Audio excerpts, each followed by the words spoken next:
John Chapman, American pioneer. When the first Europeans came to North America, they found dense forests coming down right to the shore. So thick were the forests that it was said that a squirrel could travel from the Atlantic Ocean to the Mississippi River without once touching the ground. Clearing these trees to make room for fields and buildings was a very difficult task for the early settlers. Another difficulty was finding enough food in this new land. Many European crops could not grow in this climate. Carrying and storing seeds over a long period was also risky. Native Indians were often helpful in teaching the settlers how to find food, but sometimes there were no Indians nearby, or they were hostile. John Chapman is famous today because he helped the early settlers grow one important product: apples. Apples could be eaten fresh in the fall or stored through the winter. They could be made into fresh apple juice or alcoholic cider. They could be dried or made into applesauce. Apples also could be made into vinegar, which is very useful for keeping vegetables from spoiling. John Chapman was born in Massachusetts in 1774, the year before the American Revolution began. John's father joined George Washington's army to fight for American independence from Great Britain. While the war was going on, John's mother died. In 1870, John's father married again, and soon John had lots of younger brothers and sisters.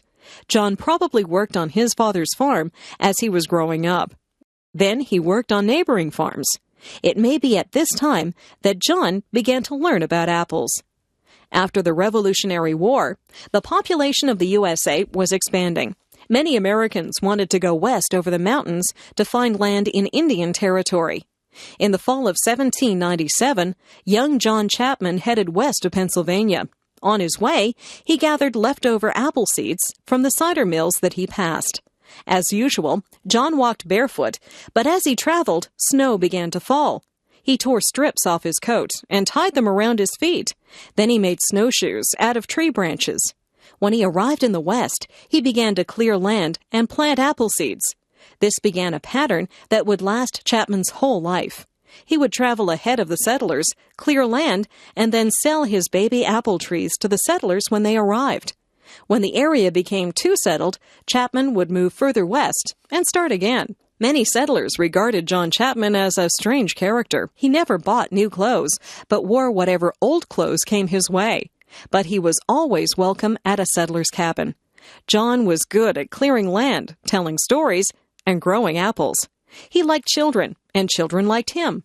He was a religious man and would read to the settlers about God and living together peacefully. At this time, there was conflict between the settlers and Indians about land. John managed to be friendly with both groups, but John did warn the settlers if the Indians were planning to attack them. Every fall, John went east to gather more apple seeds. He would then go farther west and find some empty land to plant his seeds.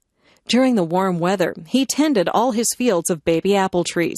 Once they were properly grown, he sold the seedlings to settlers. When he had earned enough money, he bought land to grow more apple trees. In his own lifetime, he became known as Johnny Appleseed. Legends grew up about him. It was said that his bare feet could melt snow and that he could leap across rivers. Johnny Appleseed never built himself a real home. He was a wanderer all his life, traveling west to Indiana and Iowa and back east.